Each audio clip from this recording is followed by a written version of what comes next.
one power, invisible, and you see it everywhere and every day. One power, indescribable, and you speak of it with every word you say.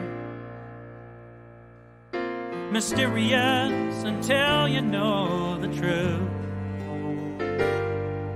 As simple as the love inside of you.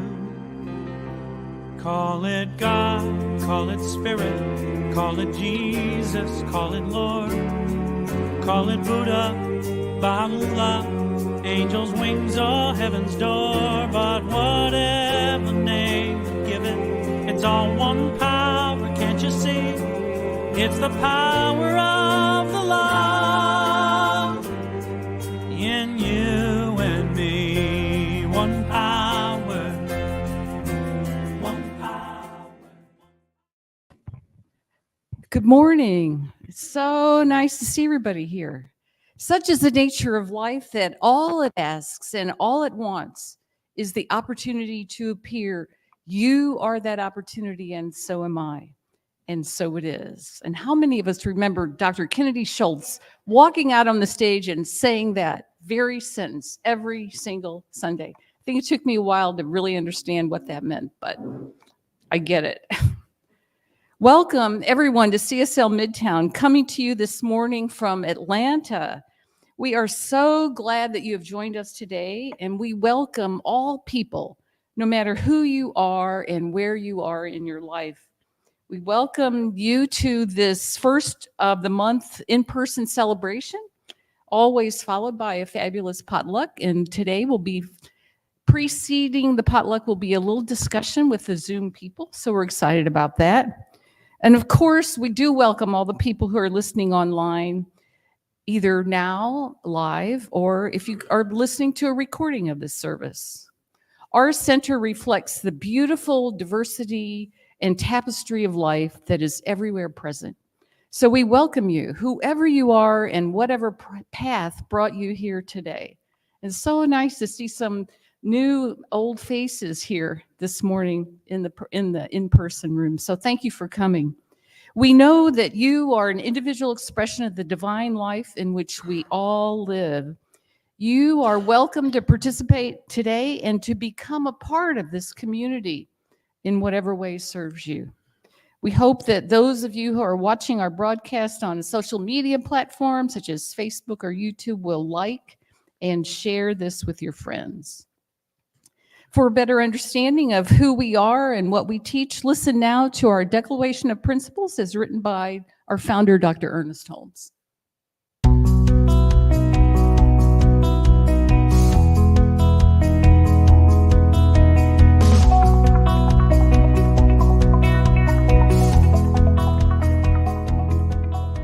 I believe in one God, one absolute power and first cause to all things. I believe that this power is perfect love and creates out of a desire to express love. I believe all thought is creative, and how I choose to think creates my personal experience. I believe in the unity of all life and the immortality of the individual soul, forever unfolding. I believe in the eternal goodness, the eternal goodness of God, the eternal loving kindness, and the eternal givingness of God to all. And so it is. And so it is. And so it is.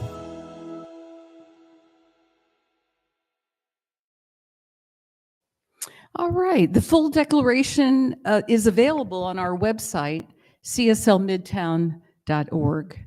My name is Judy Aehle, and I am the moderator and practitioner for today's service.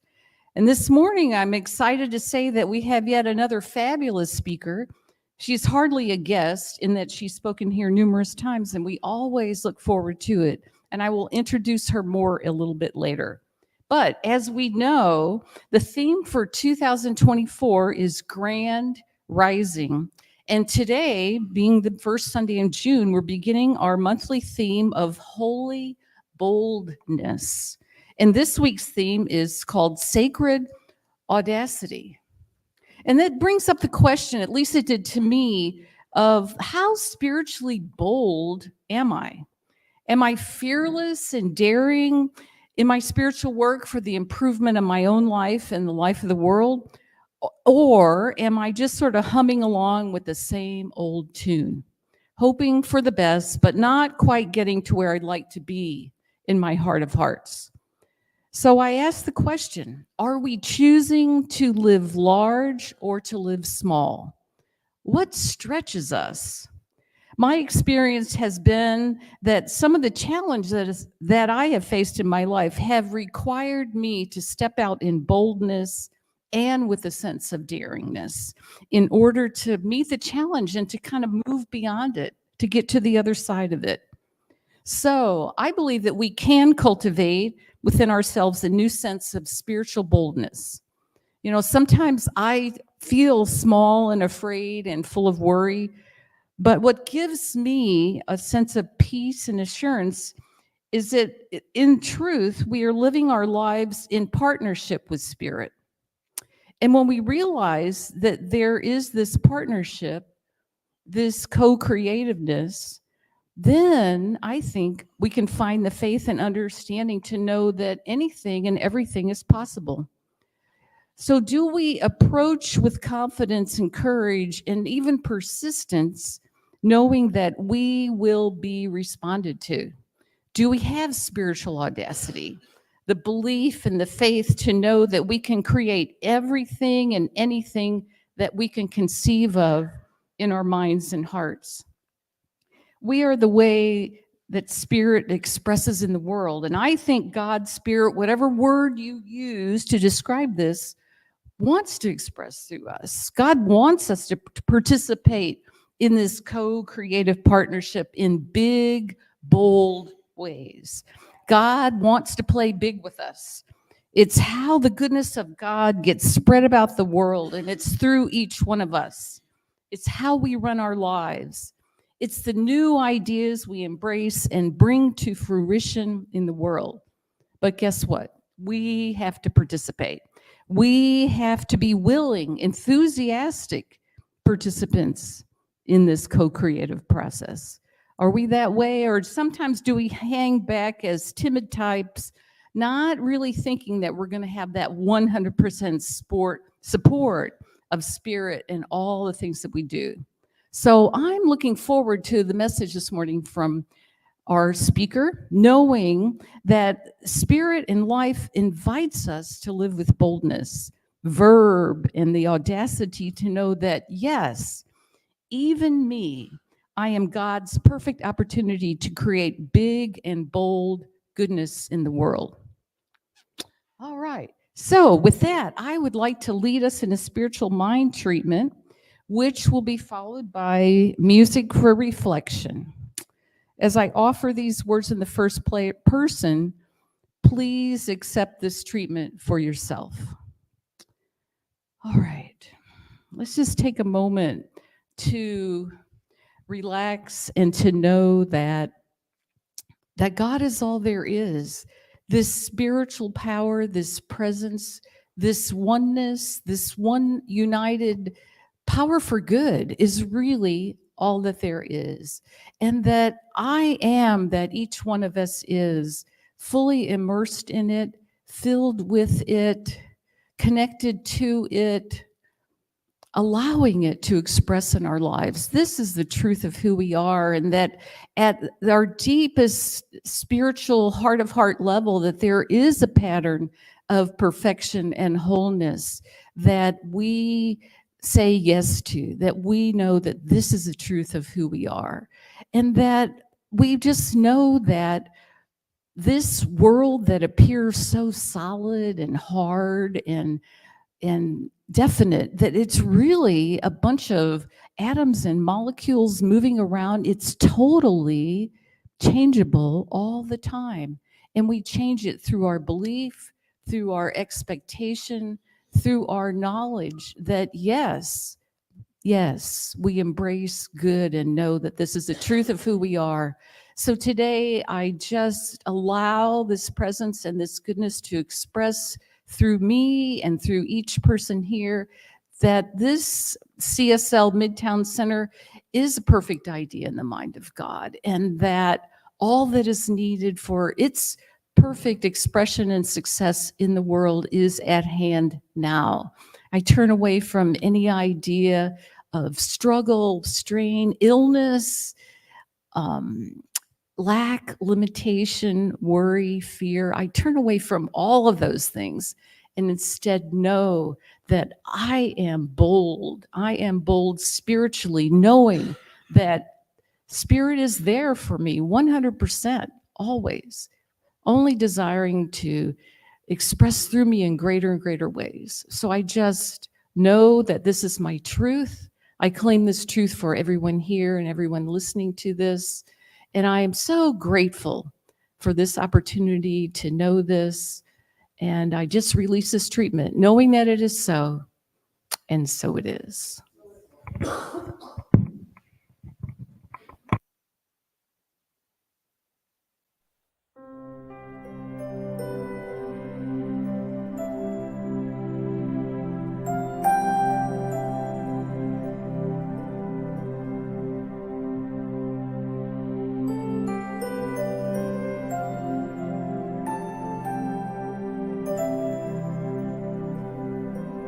I will surrender to my greatest, highest good.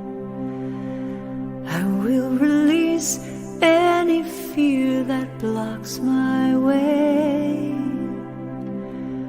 For every step I take is taken in pure faith, and I am stronger every moment, every day. My mind is willing and my heart is open wide. I trust my instincts and let Spirit be my guide.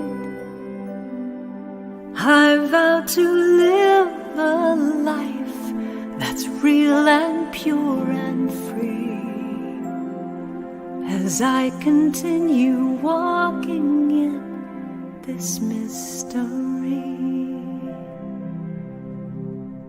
I will surrender to my greatest, highest good.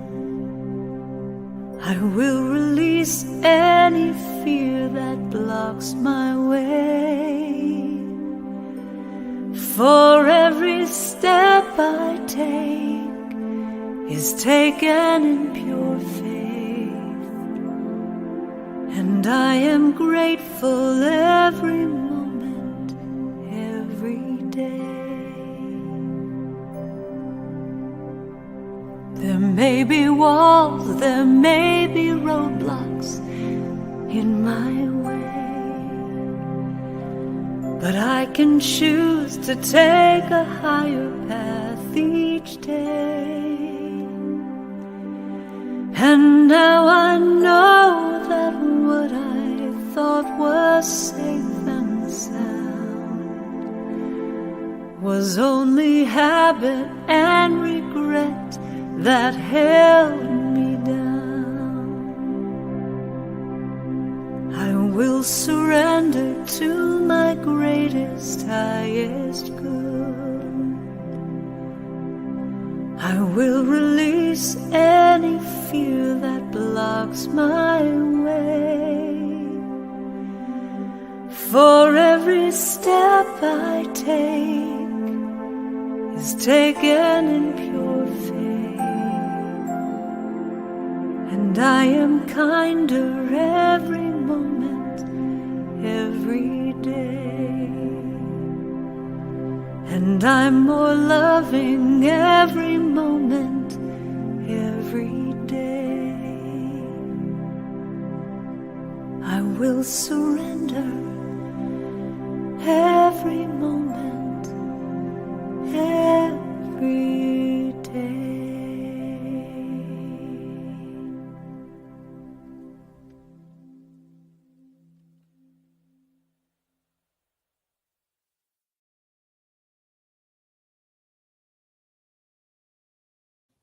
All right. Thank you all. I'm going to introduce Reverend Susan Zoller now. She is originally from Louisiana, but she's been in Atlanta since 1977, so that makes her practically a native. She did spend a little bit of time in Maui, Hawaii, as the minister of the Center for Spiritual Living there. And she, in her pre-ministerial life, taught biology, chemistry, and physics in the public school systems of Gwinnett and Cobb County. And her life changed when she walked into the Atlanta Church of Religious Science in 1985 and heard Dr. Kennedy Schultz, as so many of us had a life-changing experience with him. It sparked her lifelong study and dedication to religious science. And currently, she's a staff minister at SLCA, Spiritual Living Center of Atlanta, and she lives with her wife of 25 years and their 2 dogs. And if you see her on Facebook, you always see her cute dogs. They're so cute. Anyway, today we welcome her back to our center with a talk entitled Spiritual Audacity. And if you're online, I hope that you'll join us at cslmidtown.org for the Zoom link to meet Reverend Susan and to participate in our discussion. Please join me in welcoming Reverend Susan Zoller.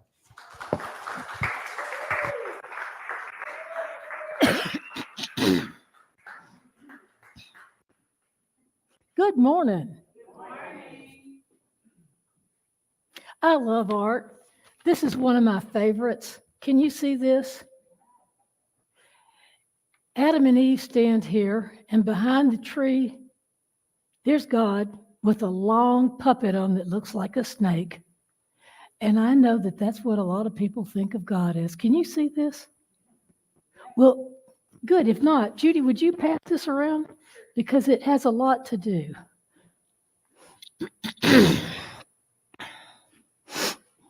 Well, I love art. I really do. I love all kinds of art. My parents were really surprised that I drew and colored when I was a small child.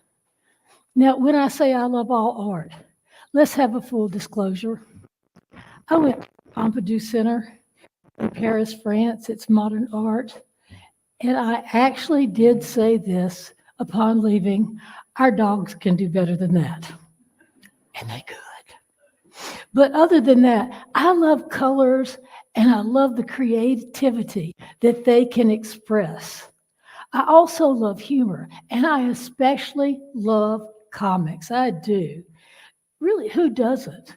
And if you are one in that latter camp, I'm sure my enthusiasm more than makes up for your dislike. Cartoons actually involve a lot of higher level thinking to put a message in a very small space, whether it's several panels or one, and to have the art to go with it, because great art really can elevate and it can inspire, but an inadequate illustration can cause people to turn away and not even see what's there. So think of your favorites. Do you anticipate the paper coming out or on the computer to see the day's strip? I do. I get so excited. Some of my favorites are Calvin and Hobbes, Bloom County, Doonesbury, and the Far Side. You know who those are? There's some books back there that have at least 3 of the cartoons that I just asked, comic strips, back at the welcome table.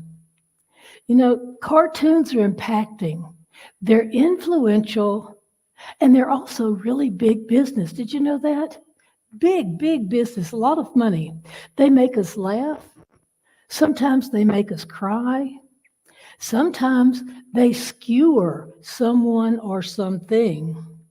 And one of the most famous cartoons of all that's been the most that I know of is really, well, at least to me, you may not agree, highly spiritual.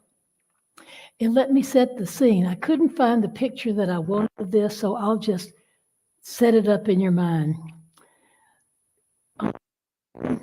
Desolate desert. There's a scrawny little tree that makes Charlie Brown's Christmas tree look elegant. And sitting on it are 2 vultures. Now, they're hungry, and there's nothing to eat in sight anywhere. And in particular, there's nothing that's just about to kick the bucket because vultures eat carrion or dead meat. It's not looking good for the home team, let's say. So one vulture sizes up the situation and he looks at the other vulture, thinks for a moment, says, "Patience my ass, I'm gonna kill something." He does. That's the exact caption that comes with it. I almost fell off a kitchen stool laughing when I saw that. I did. And you may be wondering, what in the world, Susan, does this have to do with today's talk? I mean, really? Well, it's especially applicable to this month's theme, as you know, Judy said, Holy Boldness, and today's topic, which is Sacred Audacity. So in thinking about that, let's think of how we were taught to think of God as children. Now, a lot of people don't like that word God, and they have their reasons for it. And if you listen to some of them, you'll hear them. So things like, I was going to go to hell if I didn't please him. As a child, I was beaten over the head with religion. And I've heard many gay men say this in the past. God hates me. God just hates me. Now, let's assume that that vulture is a typical adult in today's society who sees, hears, and experiences conflict, scarcity, healthcare crises, crime, political division, and deceit. It's everywhere. It's in the news. It's on the television. It's talked about. So is it a surprise that that average vulture or person would feel somewhat helpless and perhaps hopeless? Rather than view the government as an answer, a lot of people view it as the problem. Now, the fellow I mentioned earlier, Mr. Vulture, let's just optimistically call him Mr. Tweety. He feels the need to change. He's going to go out and he's going to make it happen. Even if he has to force a situation, he won't let it unfold. He's got to do something. There's no reason to trust. And he steps out of his normal vulture expectations because he's going so far as to attempt to create carrion to eat. Well, I might say to him, now you have faith, Tweety, come on. And he looks at us and says, where is God when children are dying? With war or hunger, or when our government passes unwanted laws, allowing people to go without or die, when people are despised and even tortured for simply loving someone. So good question, where is God? As for faith, how were we taught to view God? As children, we came up because that makes such an impression. We were taught that God is supposed to love us, care for us, and provide for us. We are its creations. Notice the he in all these. Most world religions focus on a male deity. Some folks don't like the name God, but not to worry. There are so many names for God, I won't even try to say it. It's just endless. Yahweh, Elohim, Allah. There's so many to choose from. But what I know is regardless of the location, every culture projects its culture onto their deity. That's right. So many cultures are male-led, so therefore God or the deity. Yeah. So if you have a problem with the culture, you're probably really going to have a problem with the deity. Yeah. So how many of us were taught to be God-fearing because God-fearing was a good person, a good American, a good quote-unquote Christian, because that's what we were taught was the foundation of our country. was good Christians. That's not so. Most of the founding fathers were deists, which does not make me very popular when I say that, but it's true. Spirit taught in multiple religions was one to be feared. It ordered killing of infants, demanded animal sacrifice, and sent nasty plagues, if you can think of them, to people who displeased this deity. So who would want to meet this God? Really? I would tremble in my boots if I was sent there. It'd be worse than going to the principal's office. It would. With the descriptions that I have just shared with you, would you want your child to go stay with God for an afternoon? I don't think so. The Supreme Being sounds more like a candidate for a tribunal. Do you agree? You can speak. It's okay. How many of us were taught, that image of God? For me, God was 50 feet tall, sitting in a very uncomfortable 40-foot tall gold throne, sandals, long sandy-colored robe, long white hair, long white beard. And God knows I did not want to think about anything further than that. What's under God's robes is God's business, was my feeling about it. But that's what many of us had. And God is up away from us in the sky someplace. But the New Testament actually gave us a different picture of God, if you're familiar with the Bible. God here is a loving Father.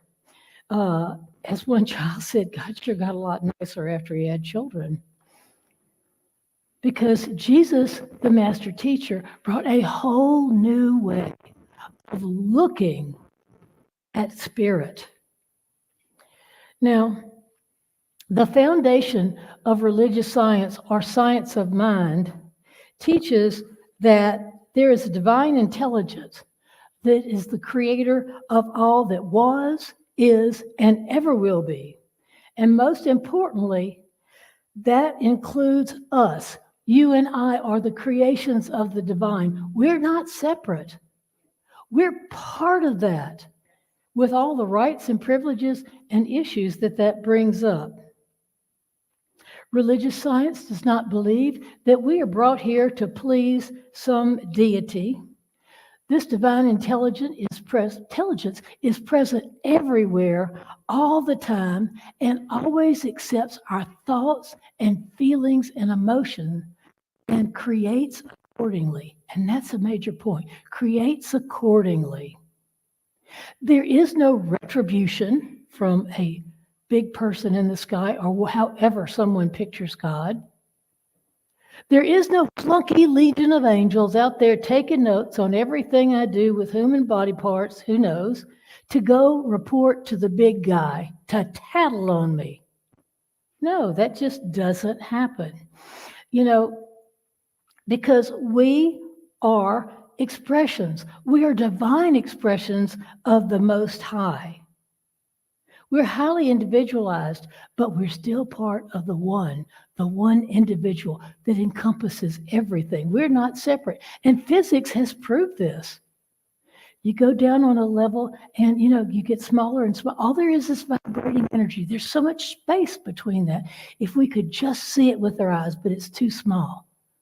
And that can always be reconfigured.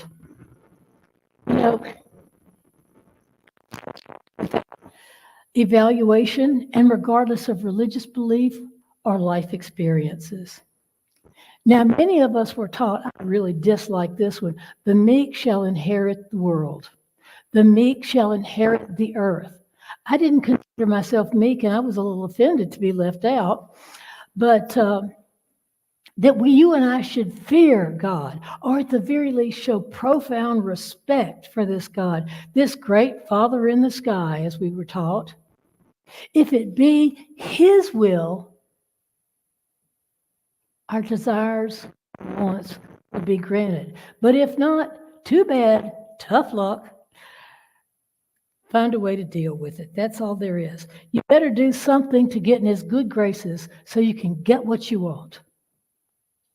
we were taught that religion is a set of rules that you have to live by to be a good person. I know a lot of people, my parents included, you had to do these things in order to be good. Why exactly they couldn't tell you, but that's the criteria. You have to be good. Well, okay, if all else fails, there's patience my ass, I'm going to kill something. If we do not believe in the promises we were taught, such as ask and it is given, knock and the door shall be opened, well, better do something, which I refer as the gonna kill something, to create a better life. Gonna kill something represents a disbelief that we will have prayers answered, that we will be provided for. And so it is a lack of faith. It says there's no reason for faith, that we have to make things happen. Absolutely. Use your will and get what we want. We have to make it. How many of you ever felt that way? Just me, I knew it. Okay. Let's tell the truth. How many of us ever felt that way? Okay, I see some of you not raising your hands. We'll talk later. But thankfully, this is not so. The mystics of the world's religions have all taught oneness, unity. A mystic is one who rises up above the dogma of a religion and sees a greater view. And that's what they see, is this oneness, this love. There are no rules to follow, no membership requirements. Each of us is the child of spirit. And we're not here to cower before our Creator. Some people think they have to. What I think of is the me. Oh God, please, if it be your will, if I'm not too bad, if I haven't sinned too much, can I please fill in the blank? It's not that way. God, who is not a big person, capital B, capital P, but rather an infinite energy field which is always responding to us. Ask, and it is indeed given. Nothing is withheld from us. There need be no negotiation or supplication. It's an automatic giving. God always says yes, but what we have to do is claim what we want, claim what we're praying about. There's no begging required, and this ultimate universal energy field is how I think of God, by the way, is always creating without judgment. No one's up there, and no little angel is poking God to say, Susan didn't really mean it. She didn't mean to say that or be rude or whatever other various big sin she can take. A lot of people think they have all done the ultimate sin. But when you ask them what it is, every person has a different answer for what unforgivable thing they have done. But as we think and feel and act and even believe, even if we don't know we believe it, that field is responding to us. Absolutely. This is prayer. It's not just some letter to God. This is the way I used to think of it, is our Father is very, dear John. And it ends with, very truly yours is amen. It's not like that. We're always praying. We're always emitting energy. And we are very powerful transmission stations. Absolutely. Without judgment. Just accepts it. Now, every wave of energy we emit goes out and gets responded to. And you think, oh, I thought a thought. I thought a negative thought. Oh, no, I'm thinking a thought about thinking negative. Oh, that's not what it is. If it's a one little thought, I don't think that's going to make a big ripple. But it's the overall average of our thought, of our feeling, of our belief system. Is it possible to think something once and have everything change? Yes, it is. But we have to totally accept, totally embody, and take in on a cellular level and subatomic that which we are thinking. I think things can change in a heartbeat. I've read of examples, and I know that it's possible. But if we want different results, we have to have different experiences by creating different thoughts and beliefs and acting differently. In other words, we have to pray differently.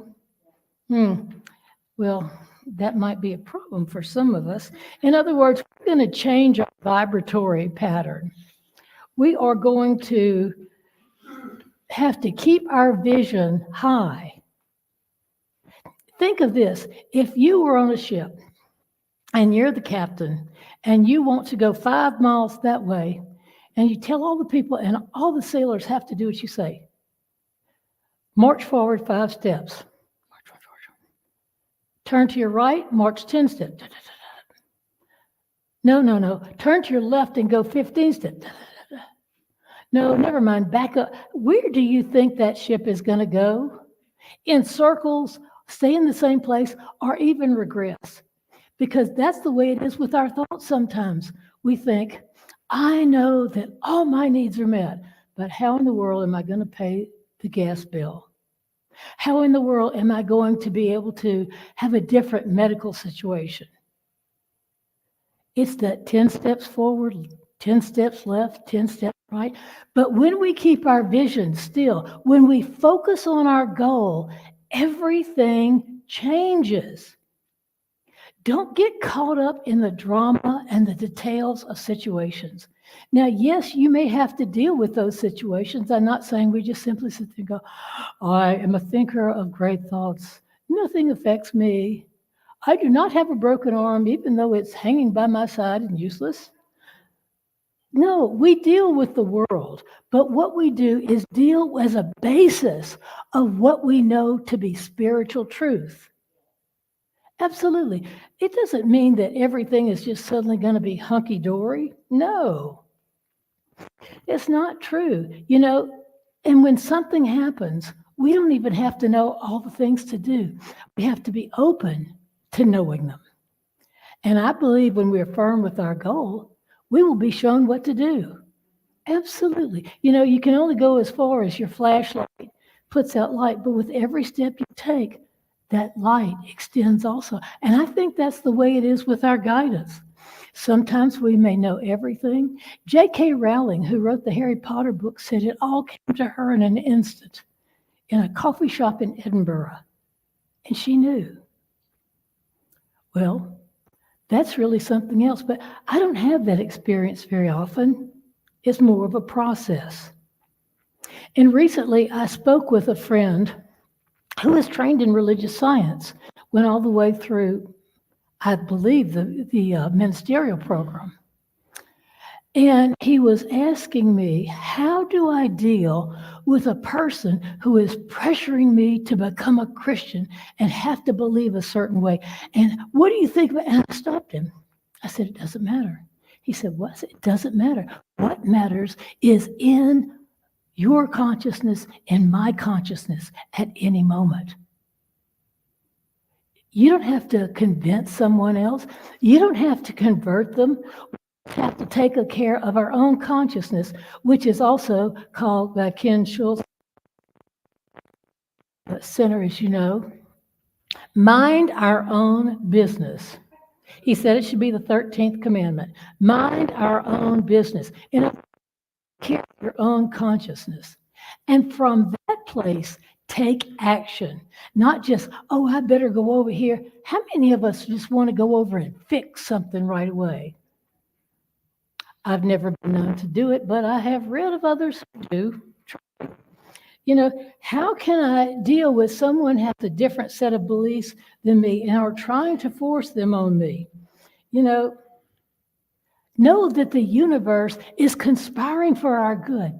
And when something comes up, can we, instead of getting all involved, view it as information and affirm that we know somewhere within us what to do, and it emerges now? Does that change things?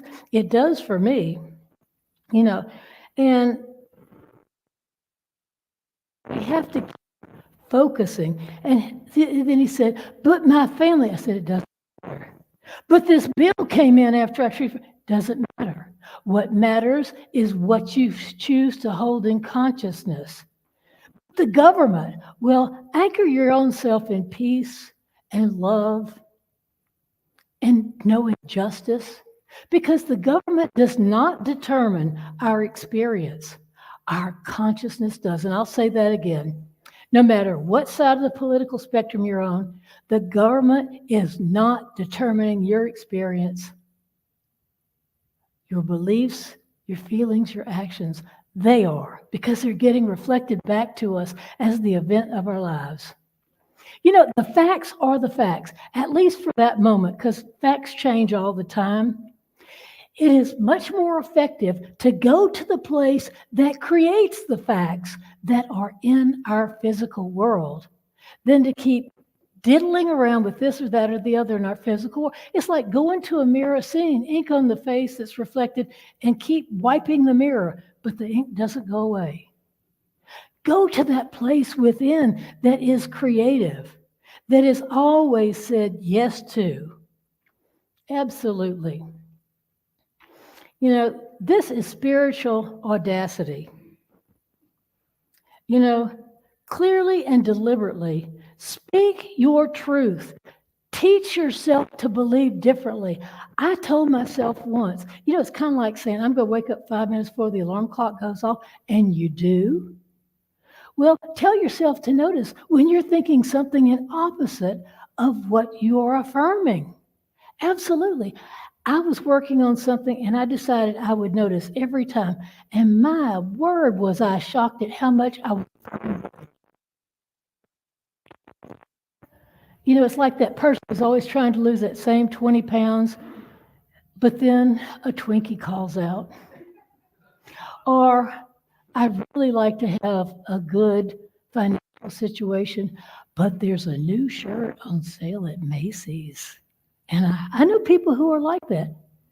They just have to go for something. And I ask myself, when I am in that place, what am I going for? I'm going for immediate gratification to make me feel good for the moment, but it doesn't really address the issue. In fact, quite often it compounds it. You know, it does. So quit messing around with what if, and this happened, and he said, she said.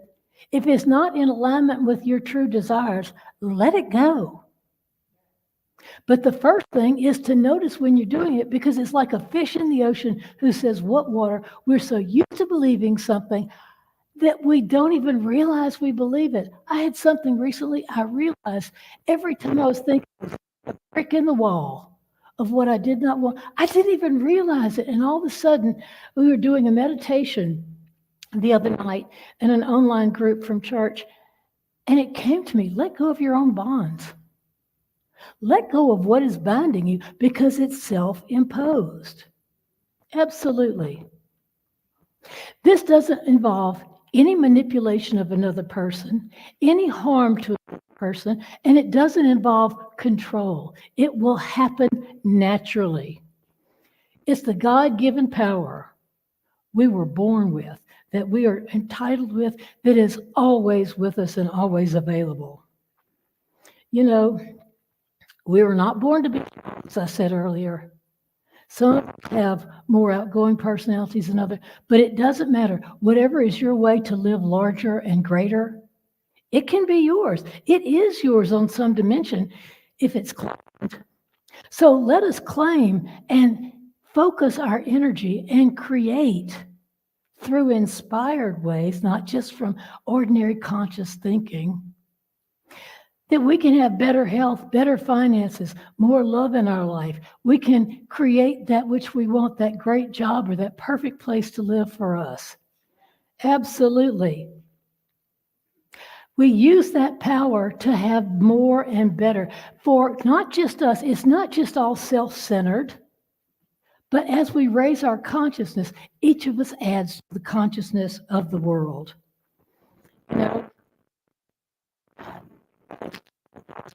we have clean air, clean water, food, shelter for everyone.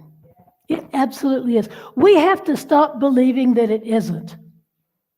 And we need to take inspired action. I'm telling you, you go within, get quiet, and I can help you with this at some other time to see how to do it and see what we need to know. It's just like the other night. It shocked me that I was binding myself, and yet there it was right in front of me. It is possible to have peace on this earth. It is the belief that it's not possible that keeps it creating itself over and over and over again. Because how many of us change our mind, but we change it back to the exact thing we were thinking before? I've never done it, but I think I may have. But I do love me some art. Art in all its forms is really divine creativity.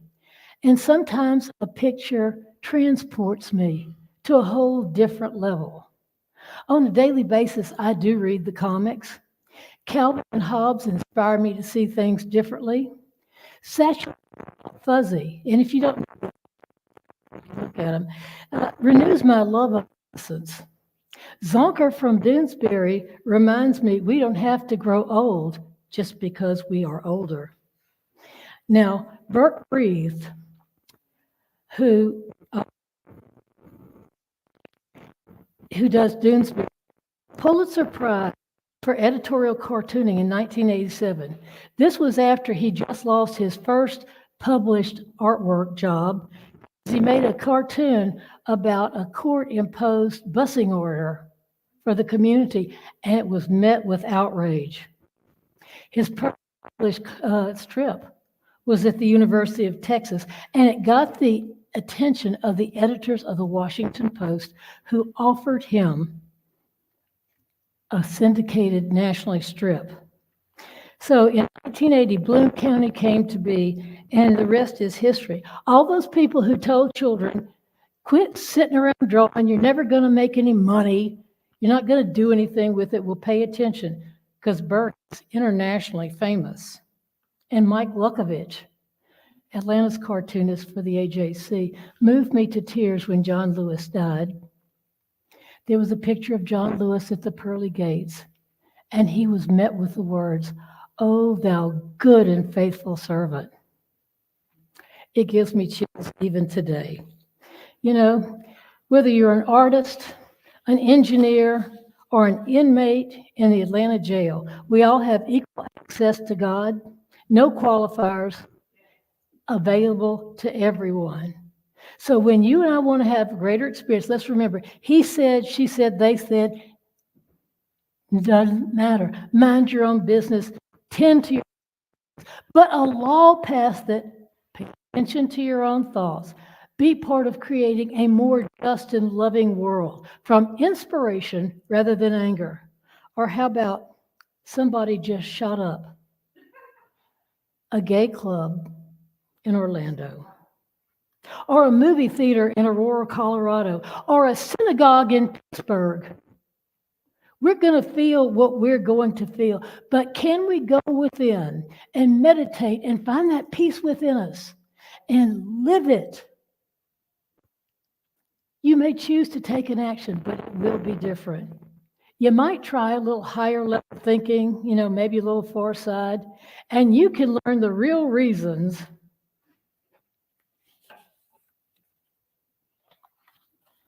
that dinosaurs became extinct, or learn how to actually and successfully enter the Midvale School for the Gifted. It's all there. Let us smile. Let us remember the joy of life. Let us laugh. Let us lift ourselves up, knowing all this is still going on in the world, because we have that power, and it's wonderful. It's interesting. Faith, audacious faith, is not just a good idea. Really. Blessed be, and so it is. Thank you. Thank you, Susan.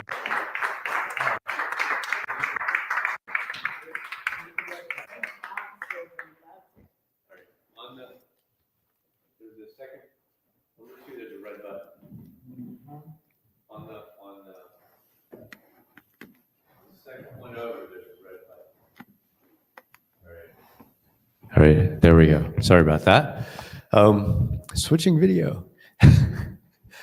Susan was like all over the place. We kept up pretty good, I think. So thank you, Reverend Susan, for that awesome talk. Thank you. So now it's my opportunity for us to talk about prosperity. And with that audacious talk about what is possible, we appreciate everybody in the room, everybody online. We appreciate your contributions. There's a basket in the back of the room for those of you here in person. And we're going to put up on the screen the QR code, and you can go to cslmidtown.org/donate and set up a one-time contribution or an ongoing contribution to support this wonderful work that we have. And here it is. If you will say with me our affirmation of prosperity. I live in a universe of abundance. As I freely and joyfully give, I join in the divine flow, and all that I share with life returns to me multiplied abundantly. And so it is. And I'm going to turn it back to Judy for announcements. Okay. Very briefly, because we go offline at noon. Well, thank you for joining us today. Remember that if you liked what you saw, to share the link for this service with your friends on social media. Also, every Sunday at 10 a.m., we have our adult study group that meets on Zoom. Our group is currently studying the Science of Mind textbook, so you're all invited to join on Sunday for a really great discussion. CSL Midtown is pleased to continue providing our community with excellent Sunday speakers from all over the country. We really have enjoyed hearing these many varied messages and look forward to the same quality messages. So starting next Sunday, we'll be back online, but it's really worth tuning into. We hope that you'll spread the news about our great Sunday speakers with your friends and family. Our next Sunday, we will be back online, as I said, and our speaker will be Reverend Eugene Holden. He'll bring us a talk entitled, I'm All Fired Up.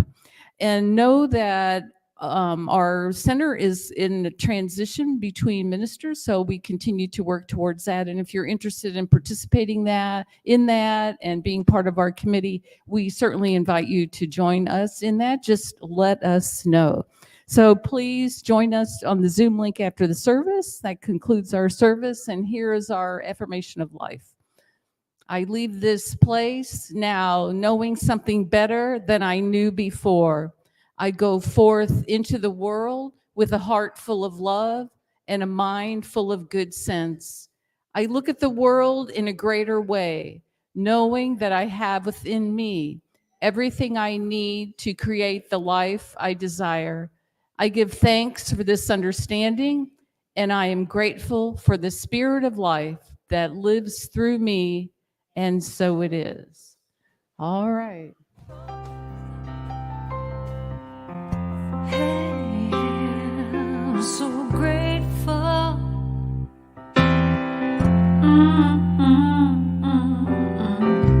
I'm so grateful. I'm so grateful.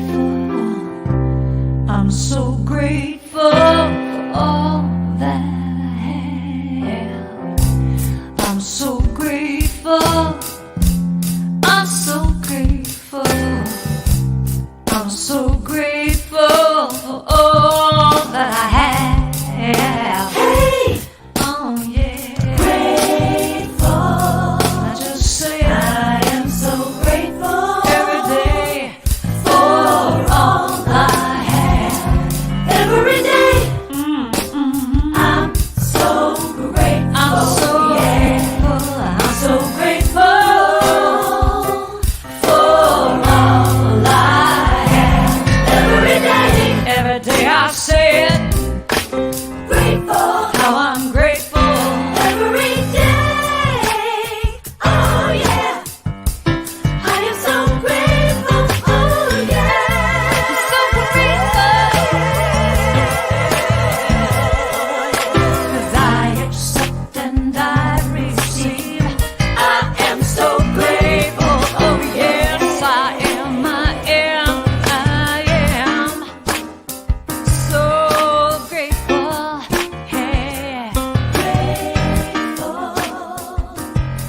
I just count my